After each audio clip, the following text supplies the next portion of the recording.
When my wife said she wanted a divorce, I was devastated. When I found out she had been cheating on me with my best friend for years, I was destroyed. But when I realized she was planning to leave me homeless, penniless, and in debt, I began planning her downfall. When Emma and I first met at a charity fundraiser in Boston, her smile lit up the room. She was radiant in a deep blue dress that matched her eyes, working the event as a representative for her real estate firm.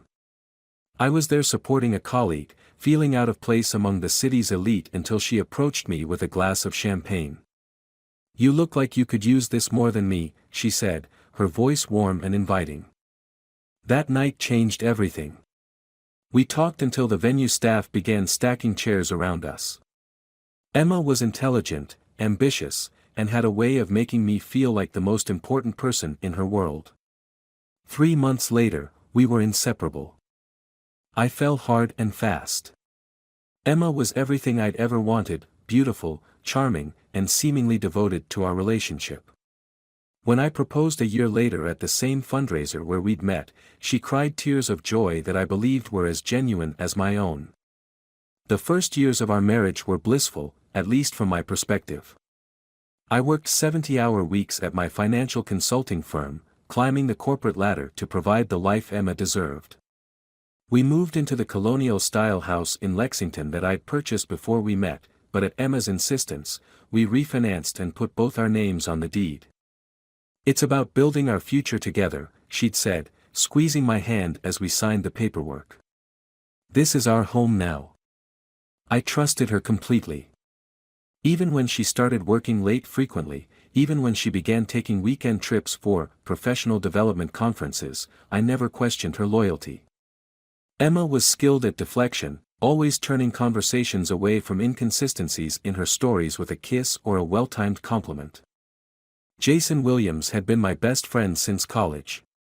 He was there at our wedding as my best man, giving a toast that brought tears to my eyes about finding true love and lifelong partnership. When Emma suggested we invite him for dinner every couple of weeks, I was thrilled that my wife and best friend got along so well. "You two are so close," Emma would say. "I want to make sure you don't lose that connection just because you're married now." What I didn't realize was that their connection was growing stronger than mine with either of them.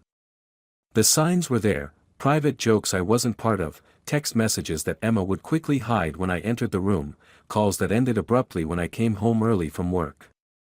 I ignored it all, focusing instead on building the life I thought we both wanted. Until that Tuesday evening in April. I had just finished preparing Emma's favorite dinner, herb-crusted salmon with roasted vegetables, when I heard her key in the door. She entered with an unusual formality, setting her purse down deliberately on the entryway table instead of tossing it onto the couch as she normally did. "We need to talk," she said, not meeting my eyes. The air in the room seemed to thicken, making it difficult to breathe. I set down the wine glass I'd been filling for her. "What's wrong?" I asked, already feeling my stomach twist with dread. Emma finally looked at me then, her blue eyes now glacial and distant. "I want a divorce." The words hung between us, simple yet devastating. I searched her face for any sign of emotion, sadness, regret, anything, but found only cool determination. "Why?" I managed to ask, my voice barely audible. She shrugged, a gesture so casual it felt like a physical blow. "I'm just not happy anymore, Michael. I haven't been for a long time." "Not happy?" "Emma, we just celebrated our anniversary in Napa. You seemed happy then." "I was trying," she replied. "For your sake. But I can't keep pretending." In the days that followed, Emma methodically packed her belongings, refusing to elaborate on what had changed or when she decided our marriage was over. She denied there was anyone else, claimed she simply needed to find herself. I was desperate to understand, to fix whatever had broken between us. "At least tell me what I did wrong," I pleaded one evening as she carefully wrapped photo frames in bubble wrap, selecting only those that featured her alone or with her friends, leaving our wedding portrait untouched on the wall. "You didn't do anything wrong," she said, not pausing in her task. Sometimes people just grow apart. She was gone within a week, leaving behind half-empty closets and a silence that echoed through every room of our home. I wandered through the house like a ghost, replaying our years together, searching for the moment when everything changed. The truth found me 3 days after Emma left. I was sitting in my kitchen, staring at a cold cup of coffee when my phone buzzed with a message from Ryan, a mutual friend who worked at Emma's real estate office. "You deserve to know the truth. Emma's been living with Jason for almost a year. I thought you knew." Attached was a photo taken at what looked like an office Christmas party. Emma and Jason stood close together, his arm around her waist, her head resting comfortably on his shoulder. They looked relaxed, intimate, like a couple used to sharing space. My world collapsed. Not only had my wife betrayed me, but my best friend, the person I'd trusted most after Emma, had betrayed me too. The depth of their deception was staggering. For months, possibly years, they had looked me in the eye, accepted my hospitality, pretended to care while systematically dismantling my life behind my back. I called Jason immediately. The call went straight to voicemail. I texted, "I know about you and Emma. How long?" His response came hours later, 3 words that destroyed what remained of our friendship: she was unhappy. That night, I drank myself into oblivion, surrounded by wedding photos I should have burned but couldn't bring myself to touch. The next morning, nursing both a hangover and my shattered pride, I received an email notification from my bank about unusual account activity. Emma had withdrawn $25,000 from our joint savings account. The shock of this new betrayal cut through my grief like a knife, bringing with it a sudden, sharp clarity. This wasn't just about Emma falling out of love or finding happiness with someone else. This was calculated. Methodical. I called the bank immediately and froze our remaining joint accounts, but the damage was done. When I checked our credit card statements, I discovered charges for luxury hotels in New York City, expensive restaurants, and high-end clothing stores, dates that aligned perfectly with Emma's business trips over the past year. The final blow came exactly 2 weeks after Emma walked out. A courier delivered a thick envelope containing divorce papers. Emma wasn't just seeking a dissolution of our marriage, she was demanding half the value of the house, permanent alimony, and my retirement accounts. The justification? Her lawyer cited financial contribution to marital assets and standard of living adjustments. That night, sitting alone in our dining room with legal documents spread across the table, something inside me shifted. The grief and shock that had paralyzed me gave way to a cold, clarifying anger. Emma had planned this meticulously, positioning herself to walk away with as much of my life as she could legally take. She and Jason thought they had outmaneuvered me. They were wrong. The next morning, I called the best divorce attorney in Boston, Margaret Chen, known for her ruthless efficiency and unparalleled success rate. Her retainer was expensive, but as I wrote the check, I considered it an investment in my future.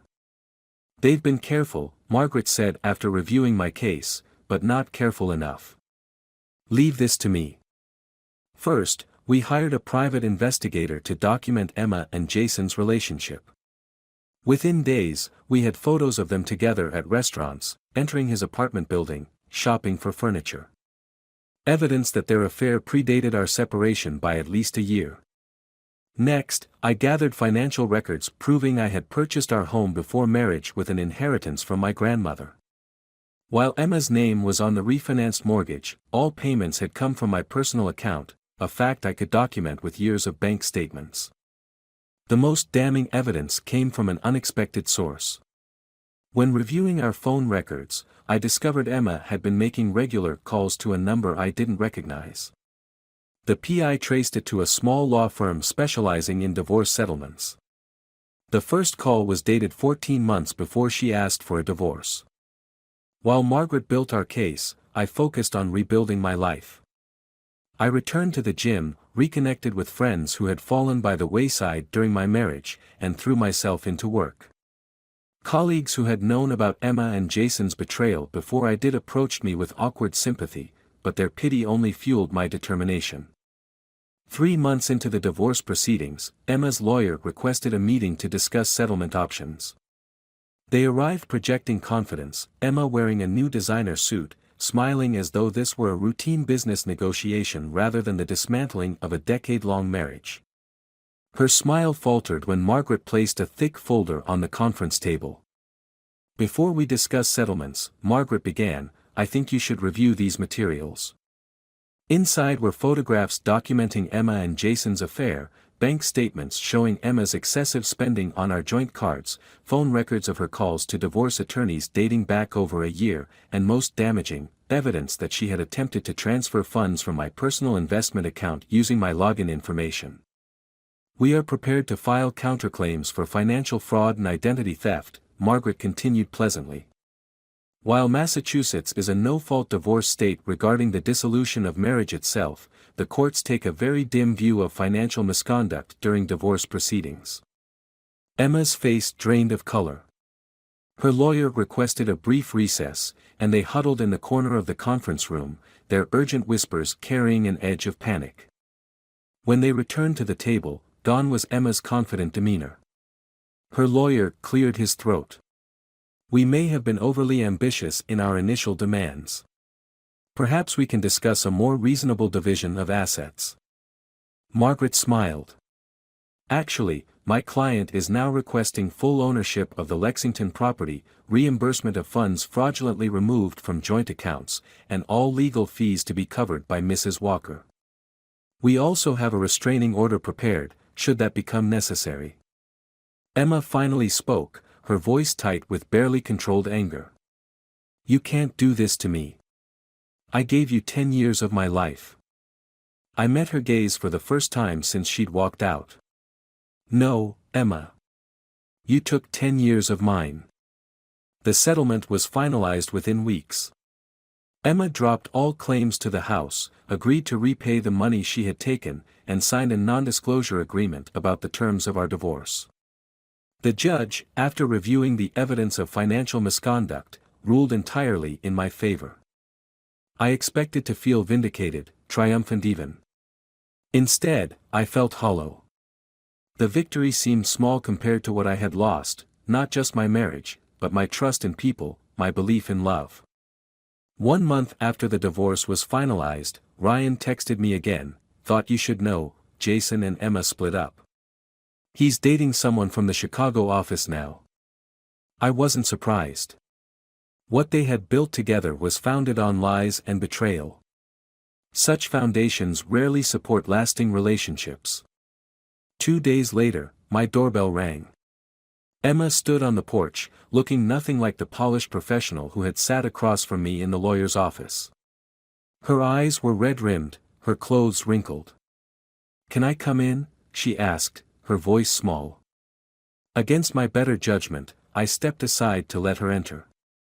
"Jason left," she said once we were seated in the living room, her perched awkwardly on the edge of the sofa, me standing by the fireplace. "He said I was too high maintenance.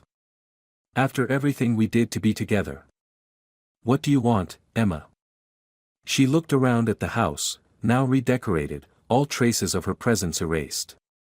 "I made a mistake, Michael. A terrible mistake. We could try again.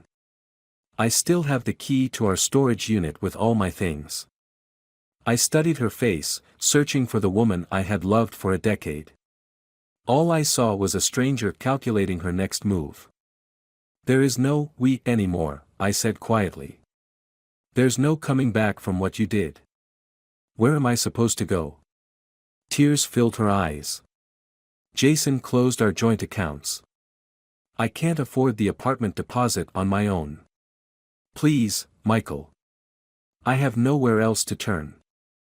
For a brief moment, looking at her tear-streaked face, I felt a flicker of the old tenderness. Then I remembered the coldness in her eyes when she told me our marriage was over, the methodical way she had tried to dismantle my life. "That's not my problem anymore," I said, walking to the door and opening it. "You made your choices, Emma. Now you live with them. After she left, I poured myself a glass of bourbon and sat on the back deck, watching the sunset. The anger that had sustained me through the divorce proceedings was fading, leaving behind something quieter but more enduring, the knowledge that I had survived the worst betrayal of my life and emerged stronger. I knew Emma would land on her feet eventually. People like her always did. But she would do it without taking anything more from me, not my home, not my future, and not my peace of mind. Sometimes at night, I still wake up reaching for someone who isn't there. The house still feels too empty, too quiet. But each day gets a little easier than the last. Yesterday, I received a letter from a real estate developer interested in purchasing the lot next to mine.